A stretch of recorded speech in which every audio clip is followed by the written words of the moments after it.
Start करते हैं हम आज की क्लास। तो हमने जो कल स्टार्ट किया था, कल आपको बताया था एक तो विभव क्या होता है, और विभव का एक बेसिक कॉन्सेप्ट आपको समझाने की कोशिश करी थी क्लास 11th के कुछ टॉपिक्स को लेकर के। तो विभव वास्तव में किसी आवेश के चारों तरफ जो विद्युत क्षेत्र होता है उसके विभिन्न बिंदुओं पर स्थितिज ऊर्जा का मान होता है, और उस स्थितिज ऊर्जा को जब हम ये चाहते हैं कि यह आवेश पर निर्भर न करें तो हम क्या करते हैं, किया गया कार्य जो स्थितिज ऊर्जा के रूप में होता है उसको आवेश से भाग दे देते हैं, और इसी राशि को W/Q को हम कहते थे यह क्या है, विभव है। अब कल की क्लास में हमने यह सब चीजें आपको बता दी थी, आपको ध्यान हो, यह विमा भी बता दी थी, वी का मात्रक भी बता दिया था, साथ में इसकी डेफिनेशन भी बता दी थी। पर एक दो बच्चों के कमेंट आए, कुछों के व्हाट्सएप मैसेज आए कि सर जो आपने डेफिनेशन बताई है या एकांक आवेश को लेकर के आपने बताई है, यह जो आपने बताई है, ये उन्होंने कहा यह जो आपने बताई है ये एकांक आवेश को लेकर के बताई है, जबकि आपने इस डेफिनेशन में क्या रखा था, परीक्षण आवेश रखा था। तो मैं भी उनकी बात से सहमत हूं कि अगर आप चाहें तो ये डेफिनेशन लिखें, बिल्कुल परफेक्ट है। और आप यदि परीक्षण आवेश के रूप में विभव की डेफिनेशन चाहते हैं तो वो भी हम आपको बता सकते हैं। क्या डेफिनेशन होगी, आज फिर से एक बार दोबारा से लिखा रहा हूं, और साथ ही कुछ बच्चों की डिमांड थी सर विभवांतर की भी डेफिनेशन लिखाइए, तो ये दो चीजें आपको लिखवा रहे हैं। पहली डेफिनेशन है विभव की, क्या परिभाषा होती है विभव की। अब इसको परीक्षण आवेश के पदों में हम इसे व्यक्त करेंगे। परीक्षण आवेश होता है Q0। तो किसी विद्युत क्षेत्र में, किसी विद्युत क्षेत्र में परीक्षण आवेश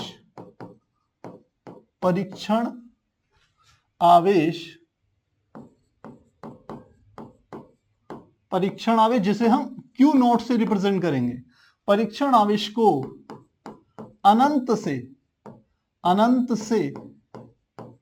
विद्युत क्षेत्र के भीतर, विद्युत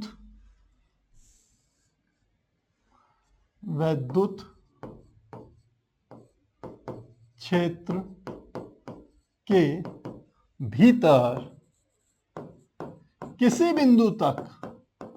किसी बिंदु तक लाने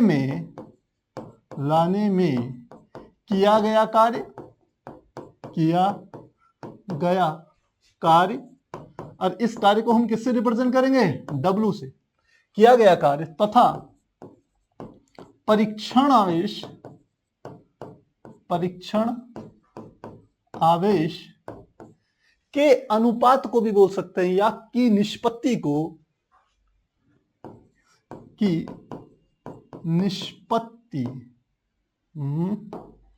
निष्पत्ति मतलब रेशियो, अनुपात, परीक्षण आवेश की निष्पत्ति को उस बिंदु का विभव कहते हैं। तो मुझे लग रहा है परीक्षण आवेश के पदों में जो जो बच्चे कह रहे थे उनके लिए डेफिनेशन परफेक्ट होगी। सूत्र इसका लिख सकते हैं, हम लिख सकते हैं V होगा W/Q0, और जहां Q0 क्या है, यह है परीक्षण आवेश, V क्या है, विभव, W क्या है, किया गया कार्य, कहां से, अनंत से विद्युत क्षेत्र के भीतर किसी बिंदु तक लाने में किया गया कार्य। इन सब चीजों को आपको पता होना चाहिए। अब साथ ही हम कहें, इसका मात्रक हम बता चुके थे कि इसका मात्रक होता था जूल पर कूलम, और इसी को हम क्या देते थे, वोल्ट। और कल हमने इसकी जो विमा थी उसे भी कैलकुलेट किया था। अब एक इंपॉर्टेंट बात ध्यान रखना कि जो विभव है, विभव एक अदिश राशि है, एक अदिश राशि है, यह सदिश नहीं है, यह अदिश है। जो V है वो दो राशियों पर निर्भर कर रही है, एक है कार्य और एक है आवेश। कार्य भी कैसी राशि है, अदिश राशि, आवेश भी कैसी राशि है? अदिश राशि। यदि कोई भौतिक राशि दो ऐसी राशियों पर निर्भर कर रही है जिनमें से दोनों की दोनों राशियां अदिश हों, तो यह राशि कभी भी सदिश नहीं हो सकती। यह नियम केवल यहीं के लिए नहीं, सब जगहों के लिए होगा। तो एक चीज आ गई। सेकंड, एक बच्चे ने कहा था सर विभवांतर की भी डेफिनेशन बता दीजिए। तो विभवांतर की भी डेफिनेशन बता रहा हूं मैं आपको। यहां पर अगली हमारी डेफिनेशन आती है विभवांतर। विभवांतर का क्या अर्थ हुआ, इस बात को समझिए। वैद्युत क्षेत्र में दो बिंदु हैं, उन दोनों बिंदुओं के बीच के जो विभव का अंतर होगा उसी को विभवांतर कहेंगे। डेफिनेशन में इसको इस प्रकार से लिखेंगे कि वैद्युत क्षेत्र में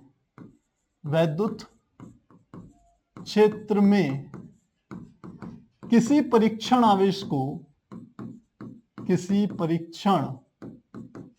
आवेश को एक बिंदु से दूसरे बिंदु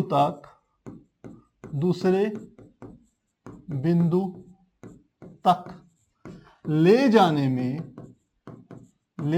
में किया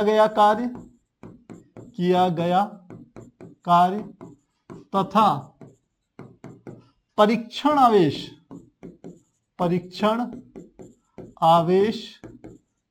की निष्पत्ति पहले भी बता चुका हूं, हिंदी का वर्ड है, इसका अर्थ है अनुपात, रेशियो की निष्पत्ति को उन दोनों बिंदुओं के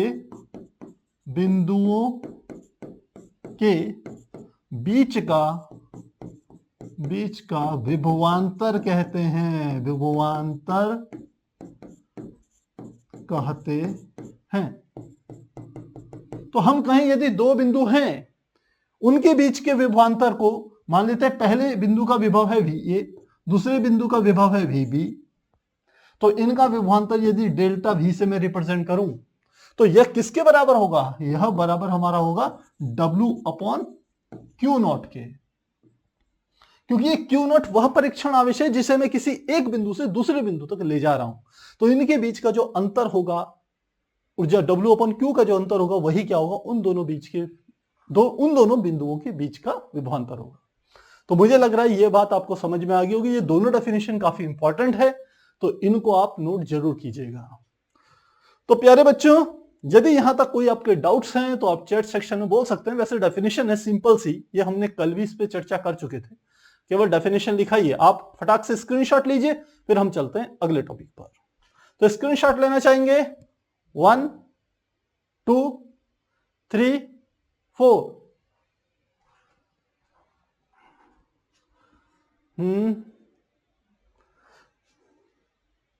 हाँ बिल्कुल, बहुत से बच्चे तो डेफिनेशन लिख रहे हैं, बहुत बढ़िया।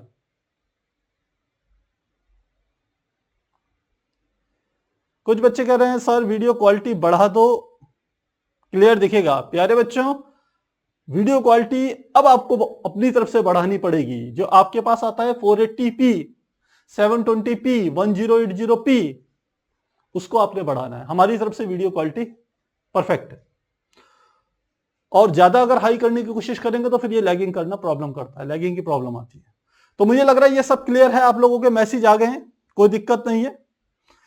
दिलीप कह रहे हैं नहीं, विकास गिरी कह रहे हैं कि मैं लेट हो गया। कोई बात नहीं, हो जाते हैं कभी कभी। तो प्यारे बच्चों, ये आपका हो गया। अब हम चलते हैं अपने अगले टॉपिक पर। ये बड़ा इंपॉर्टेंट टॉपिक है, बिंदु आवेश के कारण विभव। यहां से हमारे इस चैप्टर के डेरिवेशन स्टार्ट होते हैं, और सही मायने में देखा जाए तो इस डेरिवेशन का आधा पार्ट मैं आपको चैप्टर की स्टार्टिंग में समझा चुका हूं कि कैसे एक आवेश को एक बिंदु से दूसरे बिंदु तक ले जाते हैं, तो कैसे वहां पर कार्य करते हैं। अब उसी चीज से हमने यहां पर समझना है। तो क्या है टॉपिक? है बिंदु आवेश के कारण विभव। तो बिंदु आवेश, कल एक बच्चा पूछ रहा था कि सर बिंदु आवेश क्या होता है?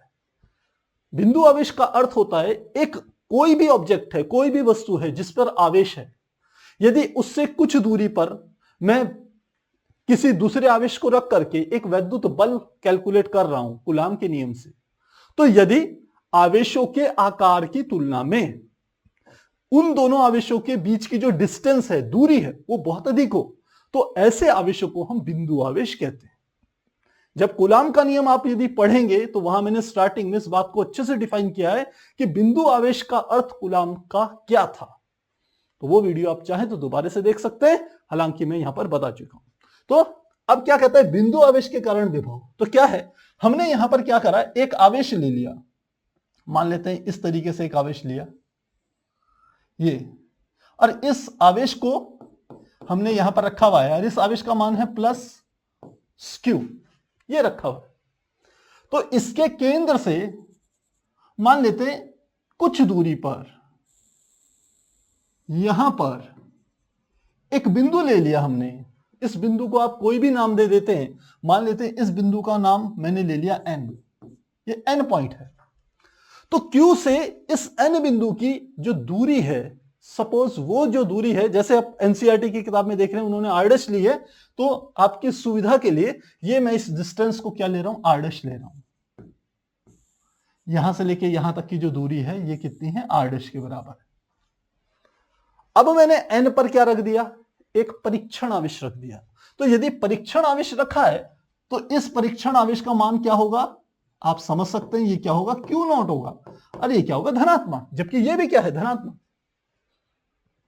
हम कहते हैं इस एन से इस क्यू नॉट को हम इस आवेश के पास कोई एक बिंदु, दूसरा बिंदु ले लेते हैं, यहां पर एक बिंदु ले लिया, और इस बिंदु का नाम मैंने मान लिया एम है। इस एन क्यू नॉट आवेश को एन से मैं एम तक ले जा रहा हूं। फिर से मेरी बात पे ध्यान दीजिएगा, यहां पर एन पे क्या है, क्यू नॉट आवेश, इसको मैं यहां से घुमा करके कहां ले जा रहा हूं, एम तक ले जा रहा हूं। अब इस एम तथा एन के बीच की जो एनसीईआरटी के अकॉर्डिंग प्यारे बच्चों में चल रहा हूं, मान लेते हैं इस एम की इस प्लस क्यू आवेश, जिसको मान लेते हैं ओ बिंदु पर स्थित है, यहां से यहां तक की दूरी सपोज क्या है, आर। एक एक बात को आपको समझना है।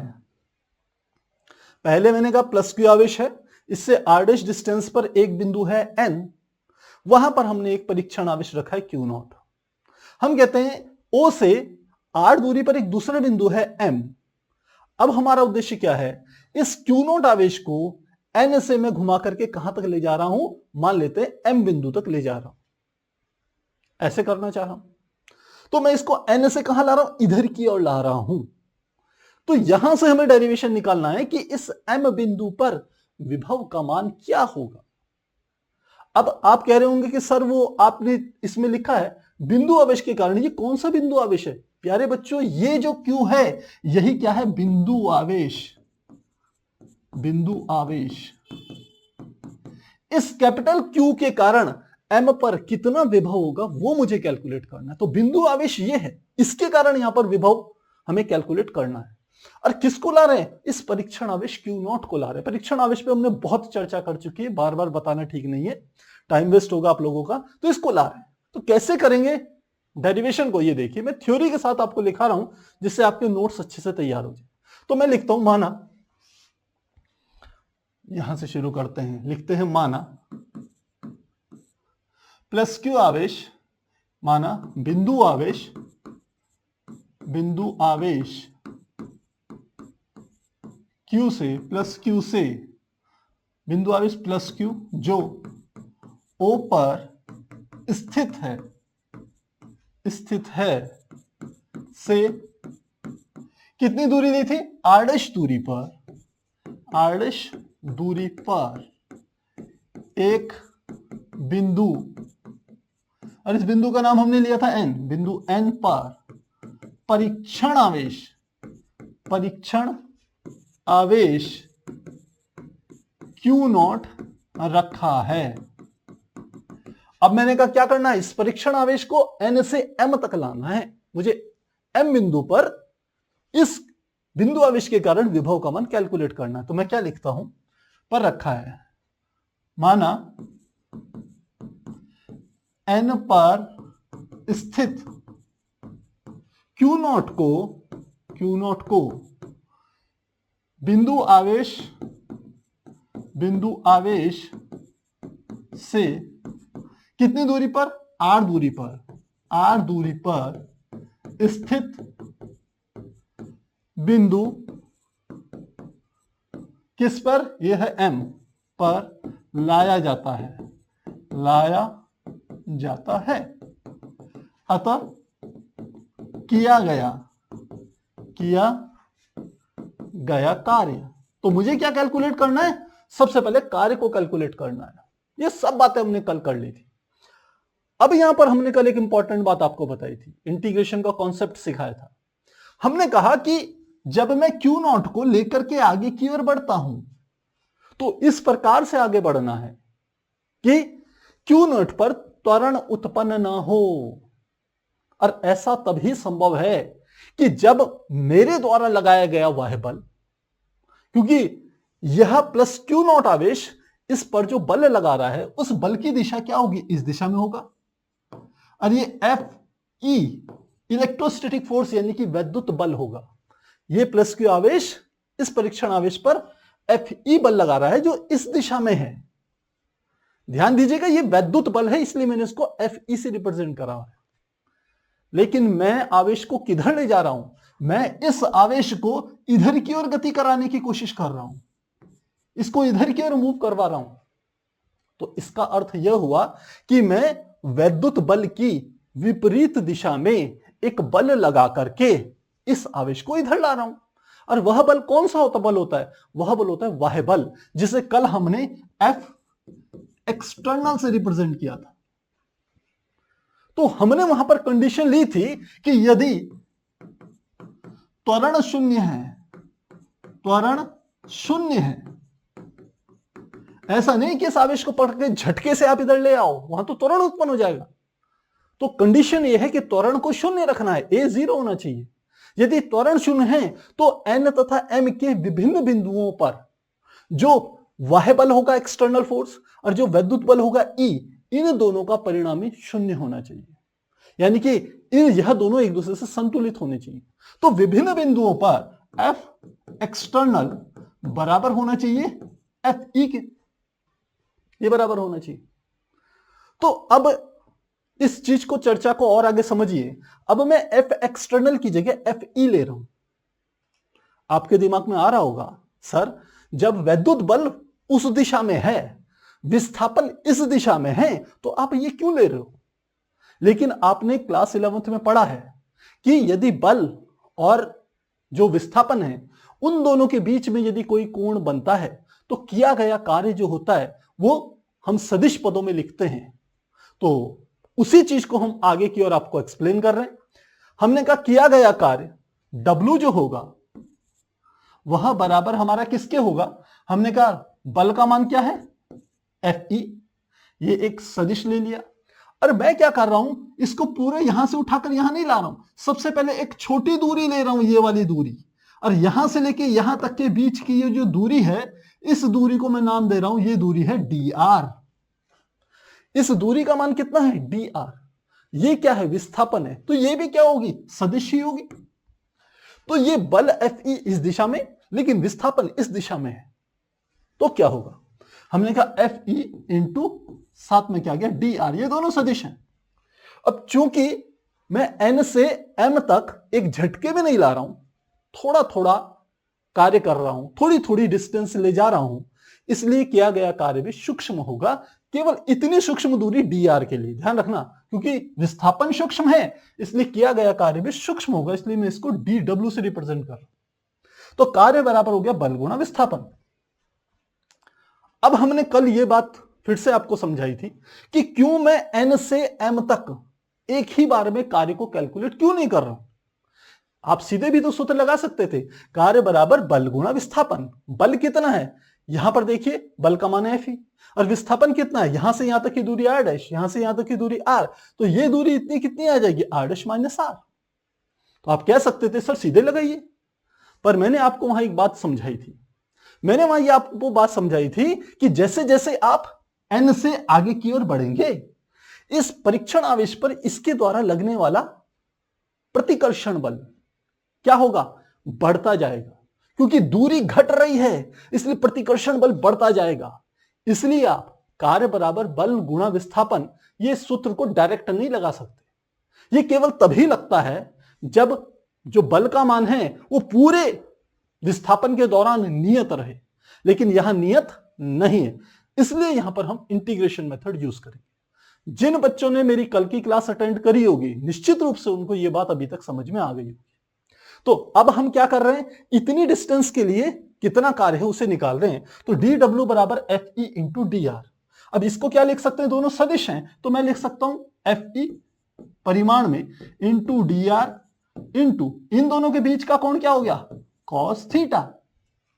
ये किसके बराबर है, डी डब्ल्यू, जहां लिख लेता हूं, जहां थीटा किस किसके, एफ ई तथा डी आर के बीच का कोण है, बीच का कोण है।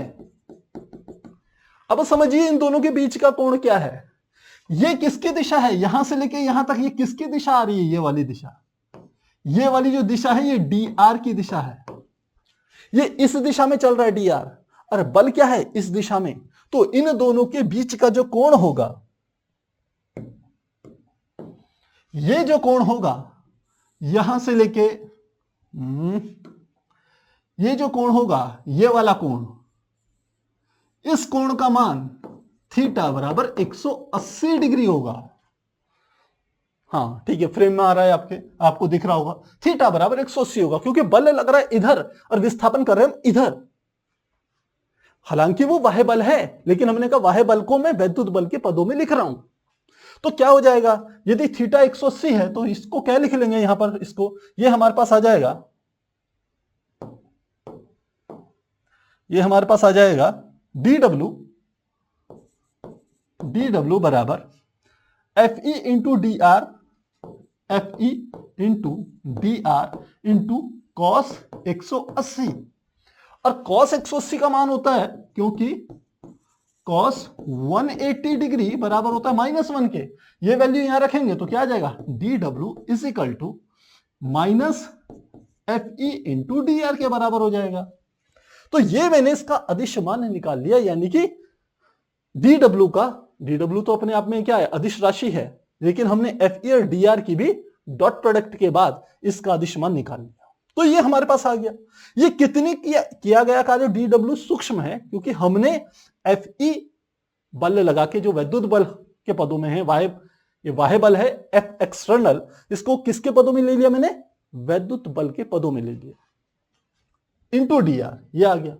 तो ये तो इतनी दूरी के लिए था ना, मैं इसको क्या कर रहा हूं, मैं इसको एम तक ले जा रहा हूं। तो लिखेंगे अतः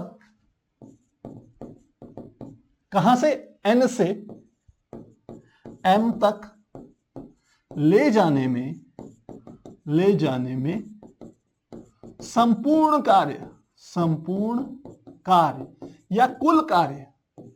तो कैसे करेंगे इस कुल कार्य को, इसका करेंगे इंटीग्रेशन। तो लिखेंगे समाकलन डी डब्ल्यू बराबर, यहां पर भी क्या कर देंगे, इधर भी समाकलन, और यहां पर क्या आ जाएगा, F E into D are minus F E into D are.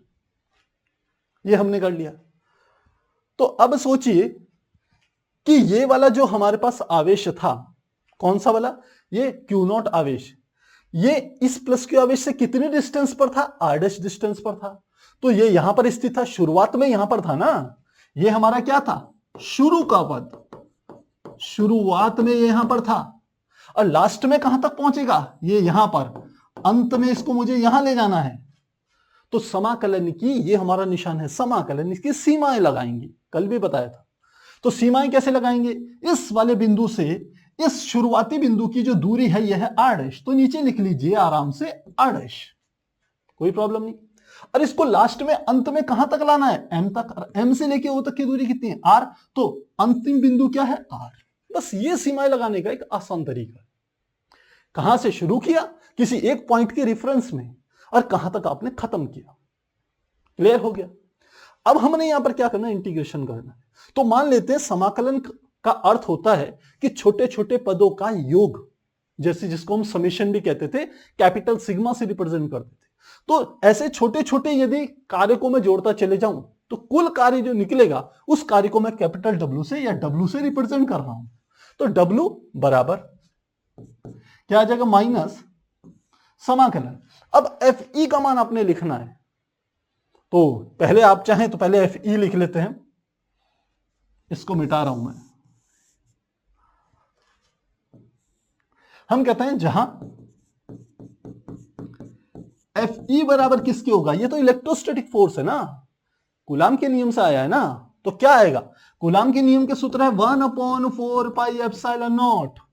पहला आवेश कैपिटल Q, दूसरा आवेश इस पर रखा हुआ Q0 बटे इन दोनों के बीच की दूरी, यहां से लेके यहां के बीच की दूरी कितनी है, R', तो लिख लेंगे R' का स्क्वायर। ये आ गया। अब थोड़े से इस वाले डेरिवेशन में हमें एक चेंज करना पड़ेगा प्यारे बच्चों, क्योंकि ये डेरिवेशन यहां से लेके यहां तक की दूरी dr' है, इसलिए ये जो हम डिस्टेंस लेंगे छोटी सी, इसको भी आपने dr' ले लेना है। ये चीजें देखो यहीं से पता चलेगी, इधर की ओर से जो वेरिएबल यहां है वही वेरिएबल यहां पर आएगा, और कोई चीज अंतर में नहीं है। तो इस डिस्टेंस को हम क्या कर रहे हैं, R' ले रहे हैं, R', बस डैश आपने लगाना है, तो यहां पर आ गया dr', यहां पर आ गया dr', और कुछ नहीं, यहां पर भी आ गया dr'। तो अब Fe का मान, ये वाला मान इस समीकरण में रखना है, तो मान रखते हैं और इसको फिर क्या करेंगे, सॉल्व करेंगे। तो आप लीजिए यहां तक का स्क्रीनशॉट, इसके बाद हम क्या करेंगे, नेक्स्ट पेज में इसको करेंगे। और यदि यहां तक प्यारे बच्चों कहीं पर भी कोई डाउट है तो आप चैट सेक्शन में लिखिए, ये यही के यही आपको क्लियर होना चाहिए, तो आगे के डेरिवेशंस में कोई प्रॉब्लम आपको नहीं आएगी। पीछे की सीढ़ियां यदि क्लियर है तो आगे ऊंचाई तक पहुंचने में कोई दिक्कत नहीं है। तो स्क्रीनशॉट लीजिए, कोई डाउट है तो चैट सेक्शन में लिखिए। तो स्क्रीनशॉट लेना चाहेंगे, स्क्रीनशॉट लेंगे 1 2 3 4 जैसे में, तो ये आपको हो गया होगा। अब मुझे क्या करना है, इस Fe का मान इस समीकरण में रखना है। तो मान लेते हैं ये वाली समीकरण है समीकरण 1, तो लिखते हैं समीकरण 1 में Fe का मान रखने पर, तो मान रख देते हैं इस वाली समीकरण में, ये dw का टोटल जो हमारा किया गया कार्य होगा वो w के बराबर होगा। तो अगला पेज ले लेते हैं, पहले ऐसे ही लिख लेते हैं dw बराबर समाकलन, कहां से था आपको ध्यान हो, पहला बिंदु था R', दूसरा बिंदु क्या था R, Fe का मान रखना है, वो था 1/4πε0 कैपिटल Q, और साथ में था स्मॉल Q0, और बटे बीच की दूरी थी R' का स्क्वायर, और साथ में हमने कहा था यहां क्या है dr'। ये हमने मान रखा तो हमारे पास ये वैल्यूज आ गई। अब यहां से फिर से एक बात समझिए कि ये जो d का अर्थ है सूक्ष्म, और ये जैसे dr है तो dr का मतलब है r मतलब विस्थापन, और उसके आगे d रख लिया तो इसका मतलब है सूक्ष्म विस्थापन। जब इसको इंटीग्रेशन के साथ लिया जाता है तो इंटीग्रेशन में हमेशा d के साथ कोई ना कोई एक चर आता है, d के साथ जो कुछ भी आएगा वह क्या होगा, चर होगा। चर मतलब वेरिएबल जिसका मान बदल रहा है, और जिन चीजों का मान बदल नहीं रहा है वह सारी चीजें कांस्टेंट होगी। तो यहां पर यह है इंटीग्रेशन का निशान, इसके आगे यह बता रहा है कि d के आगे R' है, R' क्या है, कैपिटल Q से लेकर के Q0 परीक्षण आवेश के बीच की दूरी, वो बदल रही है। क्यों बदल रही है, क्योंकि वह बल लगा करके आप उसको क्या ला रहे हो, m से n की तरफ ला रहे हो, या n से m की तरफ ला रहे हो, जो भी डायग्राम में था। तो R' चेंज हो रही है, इसलिए चर ये है, बाकी सारी चीजें बदलेगी नहीं। क्या क्या चीजें और हैं, 1/4πε0 ये तो कांस्टेंट है ना, ये तो बदलेगा नहीं। कैपिटल Q क्या है, वह आवेश जिसके कारण हम विभव को ज्ञात कर रहे हैं किसी बिंदु पर, उस आवेश का मान भी नहीं बदलने वाला यदि हम Q0 को पास में लाते हैं। दूसरी चीज है Q0, Q0 तो एक परीक्षण आवेश है, इसके मान में कोई परिवर्तन नहीं हो रहा। तो ये सारी की सारी चीजें क्या है, हम कहेंगे कांस्टेंट है, ये समाकलन से बाहर आ जाएंगी, और अंदर की ओर क्या क्या रह जाएगा, केवल R' स्क्वायर। और यहां पर हमने देखा था पिछली बार कि एक माइनस का निशान और था, कहीं वो छूट ना जाए। देखिए यहां पर ये माइनस का निशान और था, इसे हमें और लगाना है यहां पर, तो साथ में यहां पर क्या लगाना है, माइनस का निशान। तो अब रखें इस चीज को, तो इसका पूरा समाकलन क्या हो जाएगा, छोटे छोटे कार्यों को जोड़ेंगे तो कुल कार्य निकल गया W माइनस क्या चीजें आ गई, 1/4πε0 और कैपिटल Q इंटू Q0, ये आ गया बाहर, और समाकलन आ गया R' से R तक, और साथ में आ गया 1/r आर डैश का square into D are dash. तो डी आर डैश है, इसका मतलब ये चर है, तो इसलिए इसी को छोड़ दिया, बाकी सबको बाहर ले गए। अब इसको मैं ऊपर ले जा रहा हूं, तो क्या आ जाएगा, -1/4πε0 capital Q into Q naught समाकलन आर डैश से आर तक। इसको ऊपर ले जाएंगे तो यह आ गया आर डैश की घात -2। हर से अंश में लेंगे तो घात का निशान बदल जाता है, अब जानते हैं। साथ में क्या आ गया, डी आर डैश। अब इसे सॉल्व करना है, इसका समाकलन निकालना है। तो समाकलन के पहले से आपके पास सटीक फार्मूले हैं, आपको उनको यूज करना है और आपकी कैलकुलेशन आसानी से आगे बढ़ जाएगी। बहुत से बच्चे यहां इंटीग्रेशन में डरते हैं, तो आपने डरना बिल्कुल नहीं है। एक सीधा सपाट सिंपल तरीका है, वो ध्यान रखिए, सब चीजें होगी। तो हमने कहा हमारे पास एक सूत्र होता है, समाकलन यदि x है कोई एक चर और dx x की घात n है इंटू dx है, जहां x क्या है, चर, उसी का समाकलन कर रहे हैं हम, उसकी घात n है, तो इसका सूत्र होता है x की घात n+1/n+1। बस ये फार्मूला यहां पर लगाना है, ये इंटीग्रेशन का फार्मूला है, ध्यान रखिएगा। वैल्यू पुट करें तो ये क्या निकाल रहे हैं हम, w। तो w is equal to -1/4πε0 capital Q into Q naught. इसका समाकलन कैसे करेंगे, देखिए x की जगह क्या है, r डैश, तो लिख लेंगे r डैश। यहां पर क्या है, -2, तो यहां x की घात n था, यहां n है और यहां पर कितना, -2, तो n की जगह -2 है, ध्यान रखना। तो यहां n+1, तो लिख लेंगे इसकी घात n की जगह -2 + 1 और बटे, तो बटे का निशान, n+1, n का मान कितना है, -2 और साथ में +1, तो +1। बस इतना काम करना है, साथ में लगाना है आपने ब्रैकेट और बाहर लिख लेना है समाकलन की सीमा r डैश से r तक, r डैश से r तक। बस इतना काम है। यहां पर आकर के बच्चे डरने लग जाते हैं समाकलन के निशान से। डरना नहीं है प्यारे बच्चों, हैबिट में लाओ, आगे बहुत आसान लगेगी ये चीजें आपको। तो इसको आगे बढ़े, तो अब निकालें w is equal to -1/4πε0 -1/4πε0 capital Q naught, और यहां पर हमारा बच गया, क्या बचेगा ब्रैकेट के अंदर, ऊपर आ गया r डैश की घात -2 + 1 का मान कितना हो गया, r की डैश की घात -1 बटे नीचे भी क्या आएगा, -1, और समाकलन की लिमिट कितनी है, r डैश से r तक। ये हमारे पास आ गया। इसको थोड़ा सा सॉल्व करें, माइनस बाहर आएगा, इस माइनस की इस माइनस में मल्टीप्लाई होगी तो ये प्लस का हो जाएगा, +1/4πε0। ये आ गया capital Q into Q not, और ये r डैश की घात -1 ऐसे जब प्लस बनाएंगे तो ये नीचे आ जाएगा, कहां जाएगा, नीचे आ जाएगा, 1/r डैश ऐसे आ जाएगा, और यहां आ गया r डैश और ये हो गया r। यह तो सीमा तब थी, इंटीग्रेशन की सीमा, यदि मैं क्या कर रहा हूं, परीक्षण आवेश को एक बिंदु से दूसरे बिंदु तक ला रहा हूं। बात समझिएगा, यहां पर ये वाला बिंदु कितने डिस्टेंस पर था, r डैश डिस्टेंस पर था, और जिस बिंदु तक ला रहा हूं वो कितने डिस्टेंस पे, r। यदि मैं कहूं कि ये n बिंदु अनंत पर है, तो इसका अर्थ है कि इस q आवेश से ये जो n अनंत पर चले गया, उस तक की दूरी अनंत होगी, इन्फिनिटी होगी। और यदि ऐसा होगा तो समाकलन की सीमा में r डैश की जगह आपने क्या रखना पड़ेगा, आपको वहां पर आपको रखना पड़ेगा इन्फिनिटी। यही बात आपको समझानी थी। अब इसको रखते हैं, हम कहते हैं यदि n बिंदु को हमने लिया था, यदि n अनंत पर हो तो शुरू का बिंदु अनंत पर होगा, अर्थात जो समाकलन की सीमा है, अर्थात समाकलन की सीमा अब आप कहां से लाओगे, अनंत से, क्योंकि आपने पहला बिंदु अनंत लिया। समाकलन की सीमा अनंत से r होगी, बस यही काम है। तो निकालें w बराबर क्या आ जाएगा, w is equal to 1/4πε0 capital Q into Q naught ये आ गया 1 अपॉन आर डैश, और समाकलन की सीमा इन्फिनिटी से आर तक, ये आ गया। क्योंकि आर डैश को मैंने क्या मान लिया, अनंत पर है, तो यहां पर सीमा में लगाना है, ये ध्यान रखना, ये तो वेरिएबल है, चर है।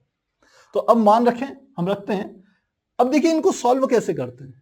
ये हमारे पास चर था आर डैश, आर डैश का पहले आपने मान रखना है आर डैश की जगह आर लिखना है, फिर माइनस का निशान लगाना है, फिर पूरे एक्सप्रेशन में जितना ये पूरा का पूरा है 1 अपॉन आर डैश, इसमें आर डैश की जगह इन्फिनिटी लिखना है, बस इतना काम है इंटीग्रेशन का।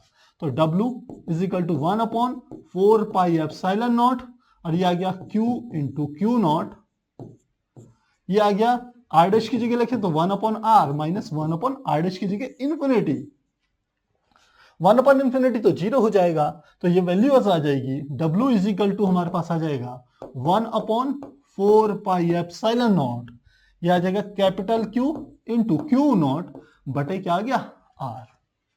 ये तो किया गया कार्य हो गया कि हमने उसको चला करके डिस्टेंस पे लाए तो कुल कितना कार्य करा, लेकिन हमें क्या निकालना है, उस बिंदु पर विभव निकालना है। किस बिंदु पर, इस वाले बिंदु पर विभव निकालना था, M बिंदु पर विभव निकालना था।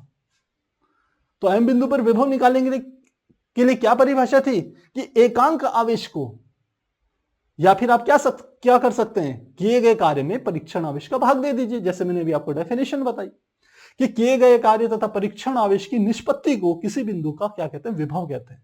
तो वही हमने करना है। हमने क्या करना है, इस क्यू नॉट को W के नीचे ले जाना है, तो यहां पर कर लेते हैं। ये आ जाएगा W बटे क्यू नॉट बराबर क्या आ जाएगा, ये फॉर्मूला आ जाएगा 1 अपॉन 4 पाई एप्सिलॉन नॉट, ऊपर आ गया कैपिटल Q और नीचे क्या आ गया R। और W पर क्यू नॉट किसके बराबर होता है, V के बराबर होता है। तो V is equal to 1 upon 4 pi epsilon naught capital Q upon R। और यही हमारा है कि किसी विद्युत क्षेत्र में किसी बिंदु पर जो विभव का सूत्र होगा V, 1 upon 4 pi epsilon not Q upon R के बराबर होगा। ध्यान रखिएगा, विभव V एक अदिश राशि है, अदिश राशि है, इसको सदिश मत बना देना प्यारे बच्चों, ये एक स्केलर क्वांटिटी है, वेक्टर क्वांटिटी नहीं है। तो डेरिवेशन है बहुत आसान, सिस्टमेटिक वे से आपको करना है, समझ समझ के करना है। हमने केवल पहले शुरुआत में 2 बिंदु ले लिए, बाद में यहां तक डेरिवेशन करने के बाद मान लिया कि जो बाद का बिंदु है, एक बिंदु को अनंत मान लिया, तो अनंत से ला रहे हैं दूसरे बिंदु तक, तो इंटीग्रेशन की लिमिट बदल दी, बस इसे सॉल्व कीजिए, आपका आंसर आ जाएगा। तो मुझे लगता है आपको अच्छे से समझ में आ गया होगा। यदि कहीं पर डाउट है तो चैट सेक्शन में लिखिए, और साथ ही इसका लीजिए स्क्रीनशॉट। तो स्क्रीनशॉट लेना चाहेंगे, स्क्रीनशॉट लेंगे 1 2 3 4। एक बच्चा कह रहा था सर न्यूमेरिकल करवाइए, उसके बेस्ड में जो न्यूमेरिकल है वो यहां पर आ गया है, और यहां हमारा एनसीईआरटी का 2.1 है एग्जाम्पल। तो एग्जाम्पल करते हैं, इसी के ऊपर बेस्ड है। क्या कहते हैं, आवेश 4 गुणा 10 की घात -7 कूलाम के कारण इससे 9 सेंटीमीटर की दूरी पर स्थित किसी बिंदु P पर विभव परिकलित कीजिए। तो क्या दे दिया, हमें सॉल्यूशन करते हैं इसका। ये क्या कह रहा है, आवेश यानी कि Q का मान हमको दे दिया, कितना है 4 गुणा 10 की घात -7। अब आवेश को आप चाहें स्मॉल q से रिप्रेजेंट कीजिए, चाहे आप कैपिटल Q से रिप्रेजेंट कीजिए, कोई फर्क नहीं पड़ता। मान लो हम यहाँ कैपिटल Q ले रहे हैं, यह है 4 गुणा 10 की घात -7 कूलाम। कितने सेंटीमीटर की दूरी पर, 9 सेंटीमीटर की दूरी पर, यानी कि R की वैल्यू आपको दे दी, R बराबर दे दिया 9 सेंटीमीटर। इसको भी स्टैंडर्ड यूनिट MKS में चेंज करेंगे तो ये R बराबर हो जाएगा 9 गुणा 10 की घात -2 मीटर। स्थित किसी बिंदु P पर परिकलित कीजिए, यानी कि ये जो R है ये कहां पर स्थित है, P बिंदु पर। तो हम लिखते हैं सीधे, हमें क्या निकालना है, विभव का मान निकालना है, यानी कि Vp की वैल्यू को कैलकुलेट करना है, P बिंदु पर विभव घात करना है। तो आसान है, अभी आपने फॉर्मूला पढ़ा है, हम जानते हैं चूंकि V इज इक्वल टू होता है 1 upon 4 pi epsilon naught capital Q upon R के।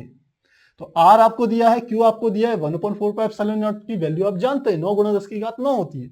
तो पुट करेंगे वैल्यू, तो क्या आ जाएगा, यह आ जाएगा Vp, P बिंदु पर विभव बराबर इसका मान 9 गुणा 10 की घात 9 गुणा कैपिटल Q का मान 4 गुणा 10 की घात -7 बटे r का मान 9 गुणा 10 की घात -2, 9 गुणा 10 की घात -2।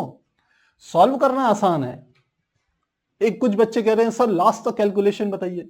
प्यारे बच्चों, यदि कैलकुलेशन आसान होगी, ज्यादा उसमें मैं कहूं समय टाइम कंज्यूमिंग नहीं होगी, तो मैं पूरा करवा दूंगा, लेकिन जिसमें कैलकुलेशन में ज्यादा टाइम लगेगा उसमें मैं छोड़ दूंगा, क्योंकि कैलकुलेशन में ज्यादा टाइम वेस्ट करना यहां पर हम कह सकते हैं संभव नहीं है, क्योंकि यहां आपको कॉन्सेप्ट समझने हैं फिजिक्स के, प्लस जोड़ना, घटाना, गुणा, भाग, ये सब जो सिंपल प्रोसेस है ये तो आपको आने चाहिए।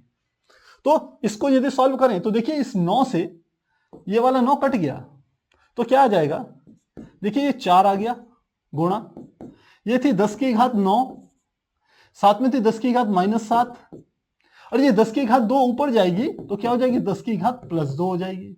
तो क्या आ जाएगा, 4 गुणा 10 की घात 9 में से 2 गया, 9 में से 7 गया, 2 आ गया, प्लस में गुणा 10 की घात, ये प्लस का 2 और है, तो क्या आ जाएगा टोटल, 4 गुणा 10 की घात 2 और 2 4। और क्या निकाल रहे हैं, विभव निकाल रहे हैं पी बिंदु पर, और इसका मात्रक क्या होता है, वोल्ट। तो बी बिंदु पर जो विभव होगा उसका मान 4 गुणा 10 की घात 4 वोल्ट के बराबर होगा। इस प्रकार से हम इसे कर सकते हैं। सेकंड पॉइंट देखते हैं क्या कहता है, अब आवेश 2 गुणा 10 की घात -7 कूलाम को अनंत से पी तक लाने में किया गया कार्य ज्ञात कीजिए।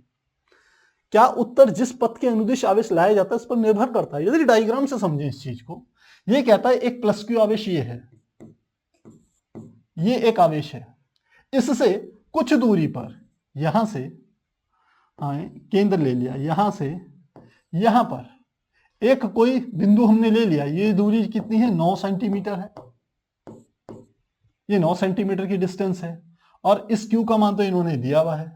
तो इस बिंदु पर, ये बिंदु का नाम है पी, यहां पर हमने विभव ज्ञात कर लिया। अब सेकंड में कह रहे हैं अब आवेश 2 गुणा 10 की घात -9 कूलाम को अनंत से पी तक लाने में किया गया कार्य। इंफिनिटी से पी तक लाने में कितना आवेश ला रहे हैं, Q बराबर 9 गुणा 10 की घात 9, 9 गुणा 10 की घात -9 कूलाम आवेश ला रहे हैं। एक आवेश को अनंत से, इंफिनिटी से इस बिंदु तक ला रहे हैं, तो वह क्या होगा, इस बिंदु के विभव के ही तो बराबर होगा। तो हम जानते हैं, सेकंड पार्ट करें, बी पार्ट, चूंकि स्मॉल क्यू का मान कितना दे दिया, हमें स्मॉल क्यू की वैल्यू दे दी है 9 गुणा 10 की घात -9 कूलम।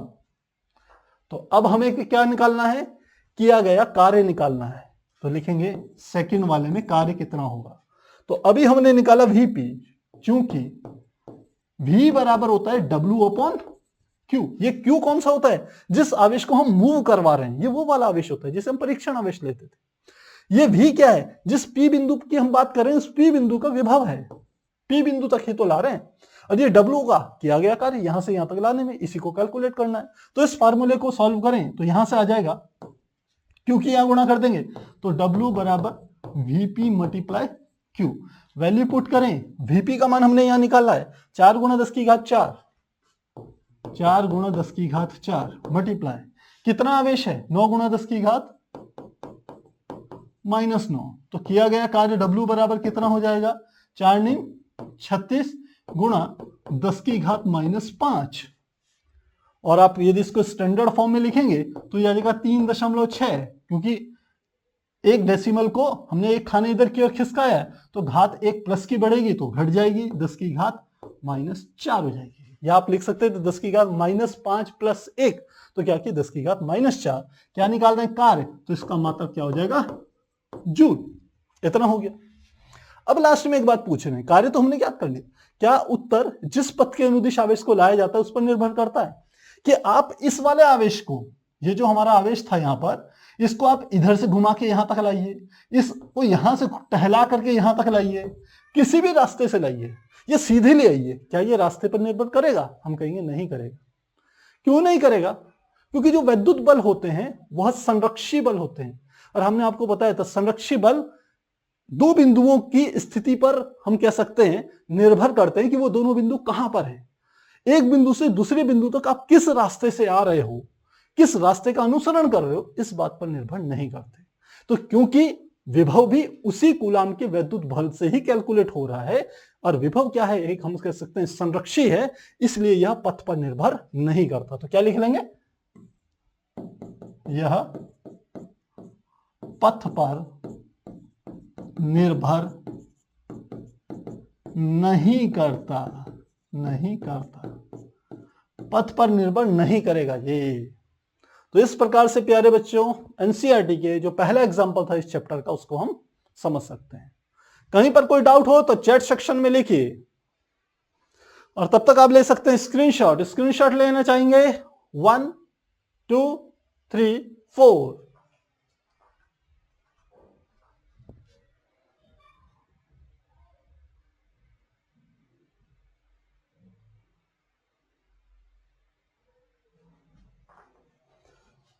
एक स्टूडेंट कह रहा है सर 2 कहां है, ये कौन से 2 की बात कर रहा है, ये बात तो मुझे समझ में नहीं आई। कहीं इस 2 की बात तो नहीं कर रहा है बच्चा ये? अरे बच्चे ये 2 और 2 जुड़ के ही तो 4 हुए होंगे। बिल्कुल सही, बाकी सब बच्चों को बिल्कुल समझ में आ गया है।